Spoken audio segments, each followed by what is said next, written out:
Hello, welcome back. Today I'm going to be doing a reading vlog, specifically reading highly anticipated books that have either just come out or I am just personally really highly anticipating. As you can tell, I've got AirPods in. I've actually already started one of the books that I'm going to be including in this video. Love Redesigned by Lauren Asher. I've been listening to that. I'll talk you through in a minute how I've been feeling so far. I'm also going to be reading Never by Jessa Hastings, which highly anticipated. Love Jessa, Magnolia Park series. This is a new, I'm not sure if it's a series or a standalone, but this is her new book. And then I'm going to be reading Ruthless Vows by Rebecca Ross. This came out, did this come out at the start of January or end of December? I'm not completely sure, but I literally got this yesterday. So I'm going to be reading this and I'm so excited, I can't even put it into words.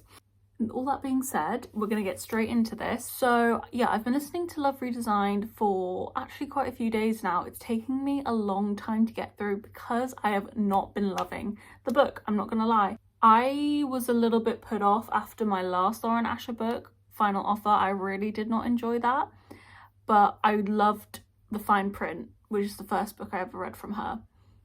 And then I saw the discourse about this new book, Love Redesigned, and everyone was saying that they really liked it, that it kind of like brought them back, like it was a lot better than the last one. So I was like, okay, so maybe that was just a fluke, I'm gonna try it.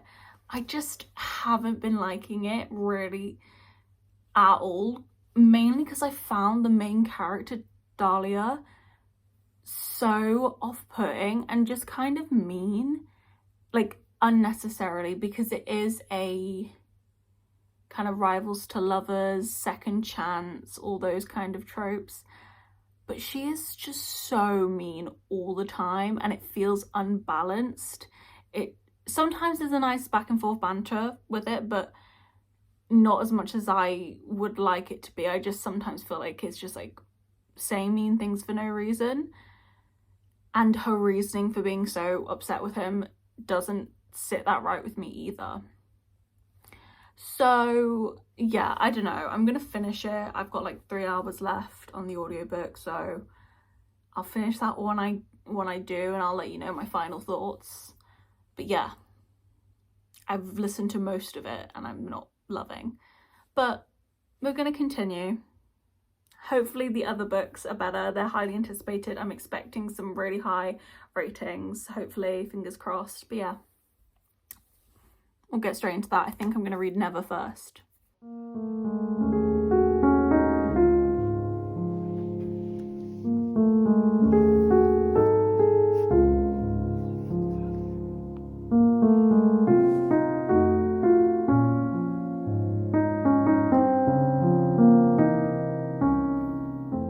Hey, I started Never by Jessa Hastings last night and I got quite far through. I'm like 130 pages through.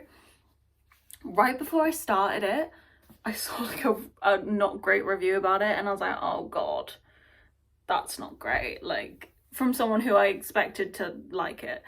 So I was like, oh, now I'm a little bit like but I was like, no, don't like let someone else's opinion put you off, like just go in fresh mind. So far I'm really enjoying it. It's definitely not like,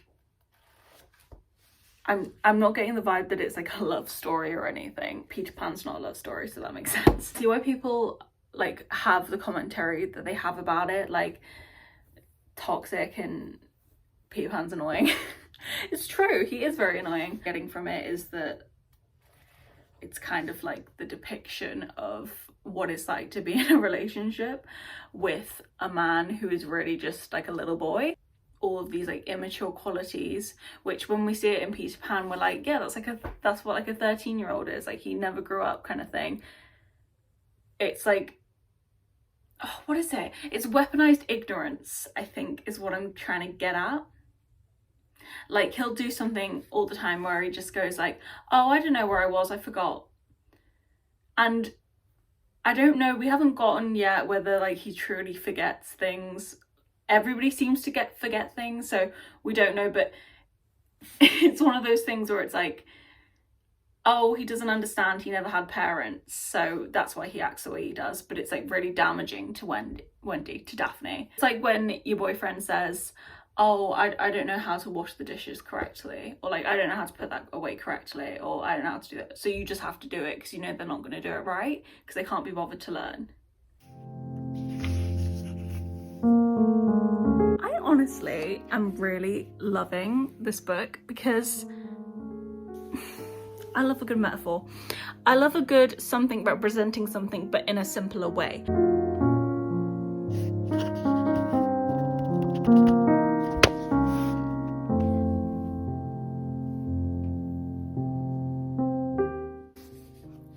I've been using this new bookmark that I got for Christmas. It's the girl with a pearl, little wink. And if you've read this book, then you know the fact that this just says girl on it. A little funny coincidence.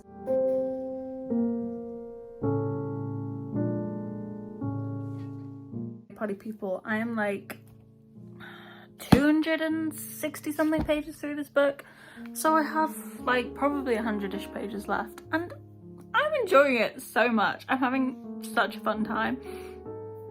I feel like I'm really getting the messaging. I'm really understanding what Jessa is trying to say, what she's trying to tell us. What it's literally, it's like being in a club. It's the club of womanhood. You're in the club, womanhood, girlhood, and you just know all these things, and it's like not necessarily learning anything from this, but just like reaffirming, like too right girl. Like, I don't know, it feels like gossiping with your friends, like when you bring up the same topics over and over again, you just talk about them every single time you see each other, and it's always the best time ever. That's what this is feeling like to me, which is so random.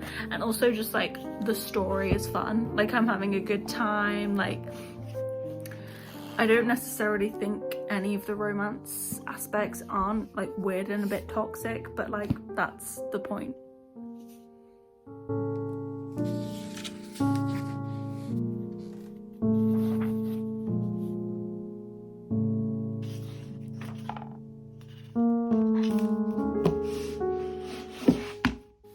Hello.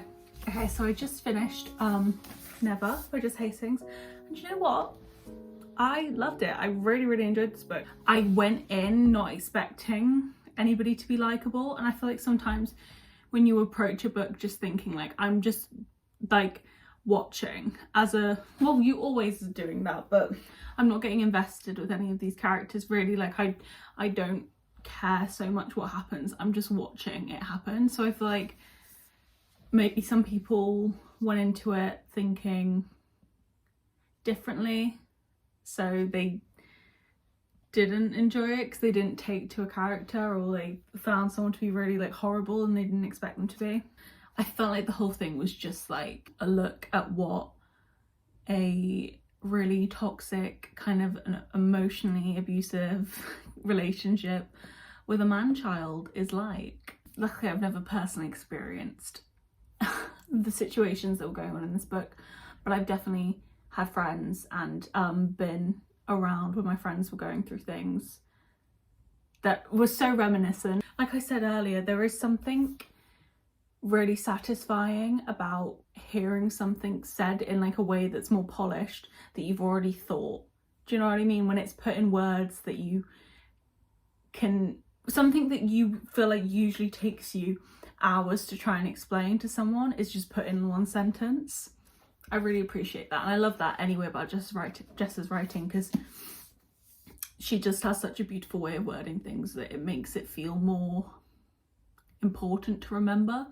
I don't know, I really loved it. I thought it was actually a really interesting story as well, and I enjoyed just reading it in general as like a fun thing. It wasn't just a full like, oh, very interesting. But that's one thing I love about Jessa. I feel like she balances giving you a message and just a really fun story really well. And I did enjoy the character of Jameson Hook. I really did like him. Obviously he's flawed, everybody's flawed, but I didn't take much issue with like some of the things I've been seeing that people take issue with, like the age thing, because he's 22. She's 17 turning 18. I did think it was a little weird, the constant mentioning of 31 days, because like we all know that's not, you don't just count down till someone turns 18. That's fucking weird. But he's 22, like it's not that deep. You all sat there and read Writing Daisy. You all sat there and read the fucking 500-year-old fairy guy with the 19-year-old girl. I read it too, but yeah. The only thing that I really didn't love was the ending, to be honest. I found the ending with Daphne to be pretty insufferable and just silly. I don't know if there's going to be a second book, but I don't think there should have been. I think this could have finished here, and if there's a second book, I'm like, that was dragged a little bit. I'm gonna log that in my reading journal and then take my dog for a walk and probably start another book tonight. I'm terrified. Hello. Hello.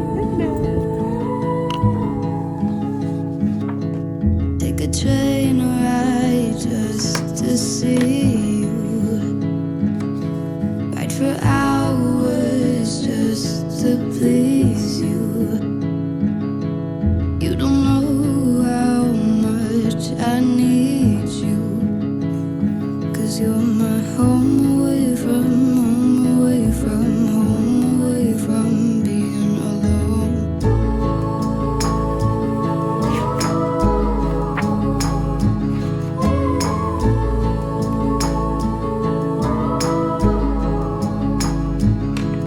Run away from home, why don't you? 'Cause I did the same just for you. You don't know how much I love you. 'Cause you're my home away from home, away from home, away from being alone.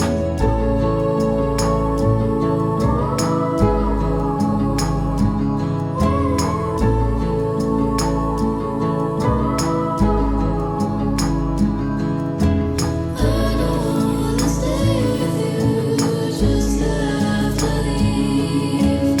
If it isn't meant to be, you'll still be here eternally. I don't wanna say goodbye, I just arrive. If it isn't meant to be, you'll still be here eternally. Hello, sorry about the lighting. It's like 7 p.m. and it's pitch black, so this is the best that we can do. Not that my lighting's ever good, but I've been doing a really bad job of reading.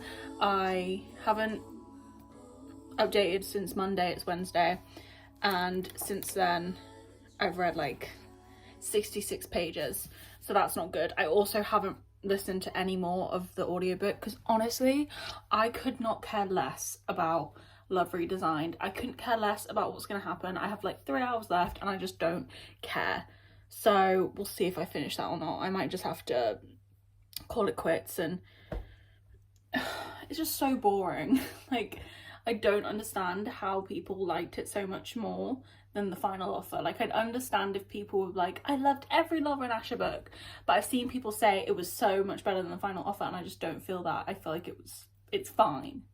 Like, it's just nothing. It's literally a drop in the sand and I don't care. And actually, the main character's really annoying. She's not really anymore, but she really pissed me off at the start, so I haven't read enough of it to really have an opinion yet, obviously. I feel like I kind of like wore myself out because I read Never really quickly, and then just before I read Never, I read another book, which that'll be my wrap up. But I read that super quickly as well. So I think I kind of wore myself out. So I've not really been interested in reading. Like, I haven't been reading at night at all. But I'm kind of starting to get into it, back into the story. Obviously, I was really excited about this book because I love Divine Rivals. So naturally, I'm going to be excited for another part of the series. But I didn't need more after Divine Rivals. It's a weird, because it's not like I was like, oh, the story could end here, because obviously you're left on a cliffhanger with what's going to happen next. But I don't know, I was low-key like, oh, this could have been one book, just add like another 100 pages. I don't know if anybody else feels that. And I've said before, like, I feel like the best part of the romance is over. Like, they met, they fell in love. I don't know, but it's, so far it's building up well. I feel like it could shock me and be amazing. I hope that's what happens. So yeah, I'm gonna try and read more tonight. Like, maybe just set the goal of getting to 100 pages, because I always say, like, you don't really even know if you like a book until you've read at least 100 pages. I feel like it takes a while to get in sometimes. So I'm gonna keep going. Try and just make myself read, because I'm in one of those moods where I'm like, I just want to go on TikTok.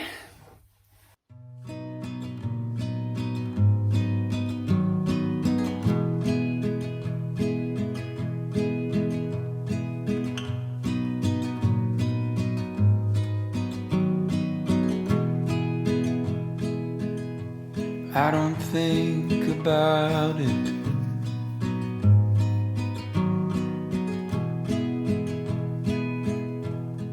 About you. Guys, these letters. Oh my god, I forgot how I don't know who romantic this book is. Like, these letters that they're writing to each other. Something about a love letter is gonna do it every single time. Something about that. You change the font on the page and you add a deer in front of it, and I'm gonna eat up every single time. Hello. It's much later in the day. It's like 3:30. I'm over 200 pages in, and I'm actually quite enjoying it so far. I don't think I'm enjoying it as much as the first one, because like I said, like, where are we going? But something that this is reminding me about the first one is that, like, the plot isn't what makes it good. What makes it good is the writing and the, like, relationship between Iris and Roman, like the way that they talk to each other, specifically the way that they write to each other. So, like, when I think about what's happened, not much has happened, but it's still good. It's still interesting. Which is a weird one. I don't think about it.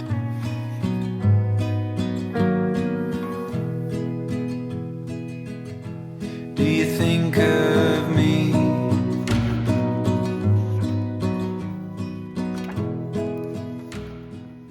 Okay, hello. Still in my pajamas. I just finished Ruthless Vows. I'm gonna wrap this up now because I really just don't think I'm gonna get to Love Redesigned anytime soon. If you want a rating for it, honestly, like 2.5.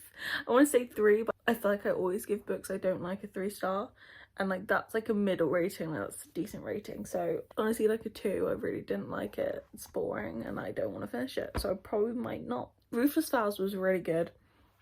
I don't think I liked it quite as much as Divine Rivals, and I gave that a 4.75. Love Divine Rivals. I think I'd say Ruthless Vows is like a 4.25 because it's just slightly better than a 4. Yeah, but like I said earlier, there's just not much that actually happened. And as much as I said, like, oh, it's not really about that, these kind of books, like, it's more about like the characters and like their communication and stuff like the extent of how much has not happened. I feel like it's kind of too little, you know? I'm gonna end this here because I want to get it up literally today. Like, as you're seeing this right now is the day that I'm gonna upload it, I think. A great time. I'm very happy with how everything went when I didn't have any disappointments other than Love Redesigned, but I wasn't expecting to love that because I didn't love the last Sloan Asher book I read. Never was a really pleasant surprise because, to be honest, I was expecting it to be a letdown. And then Ruthless Vows was exactly what I expected it to be, which was very good. Not quite as good as Divine Rivals though, but what can you do? Yeah. Thank you so much for watching this. I really hope you enjoyed, and come back for more blah blah blah.